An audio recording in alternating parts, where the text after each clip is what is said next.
কিভাবে বৃত্ত থেকে পাখা তৈরি করতে হয় সেটি আজকে দেখাবো।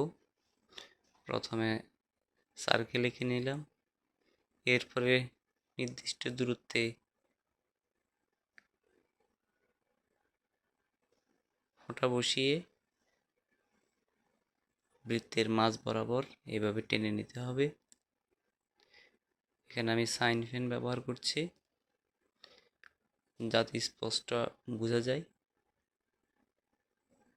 খেয়াল রাখতে হবে প্রতিটি রেখা যে সমদূরত্বে থাকে, তাহলে কিন্তু দেখতে সুন্দর হবে। এভাবে খাঁজ কেটে নিতে হবে। নিশ্চয়ই আপনারা বুঝতে পারছেন আসলে কী ধরনের পাখা এটি। আমরা যখন পুরোটা আঁকবো তখন নিশ্চয়ই ক্লিয়ার হয়ে যাবেন সবাই আসলে কী পাখা এটি। এরপরে আউটলাইনে যে রেখাটি রয়েছে আমি সেটা মুছে ফেলব।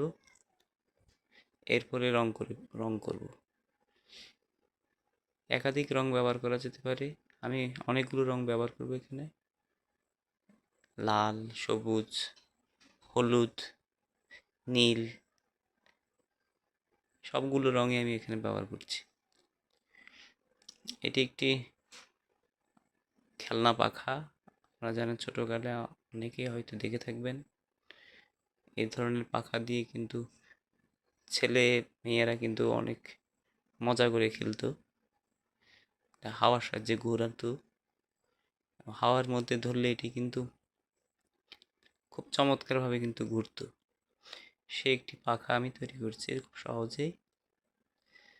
অনেকগুলো কালার দিলাম, লাল, সবুজ, নীল, হলুদ। ইচ্ছে করলে 2-3টি রং ব্যবহার করা যেতে পারে, বা অনেকগুলো রং ব্যবহার করা যেতে পারে আপনার ইচ্ছের উপরে। আমি এখানে 5টি রং ব্যবহার করেছি। দেখতে পাচ্ছেন লালগুলো আমি কিন্তু সমদূরত্বে দিয়েছি যাতে দেখতে সুন্দর হয়, এবং হলুদটাও কিন্তু সমদূরত্বে দিচ্ছি যাতে একটার সাথে একটা রঙের পার্থক্য বোঝা যায় এবং দেখতে দৃষ্টিনন্দন হয়। আপনারা খেয়াল রাখবেন অবশ্যই রং করার সময় যে আউটলাইন যাতে অতিক্রম না করে। আউটলাইন অতিক্রম করলে কিন্তু এর সৌন্দর্য নষ্ট হয়ে যায়। কখনোই কিন্তু আউটলাইন অতিক্রম করতে পারবে না রং করার সময়, সেদিকে কিন্তু লক্ষ্য রাখতে হবে। নীল দিয়ে নিলাম, ওপরটাও তো নীল দিচ্ছি। নীল এটা আকাশি, একটু গাঢ় করে নেব যদি হালকা থাকে।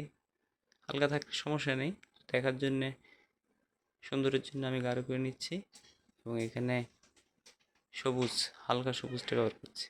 এরপর নিচের দিকে দুটি এভাবে সরলরেখা টেনে নেব, যেটির সাহায্যে আসলে ধরলে বাতাসে উপরে যে পাখাটা রয়েছে সেটি কিন্তু ঘুরে। দণ্ড দিয়ে নিলাম এবং এটাকে কালার করে নিচ্ছি, যে কোনো কালার করা যাবে। এভাবে হয়ে গেল আমাদের খেলনা পাখা।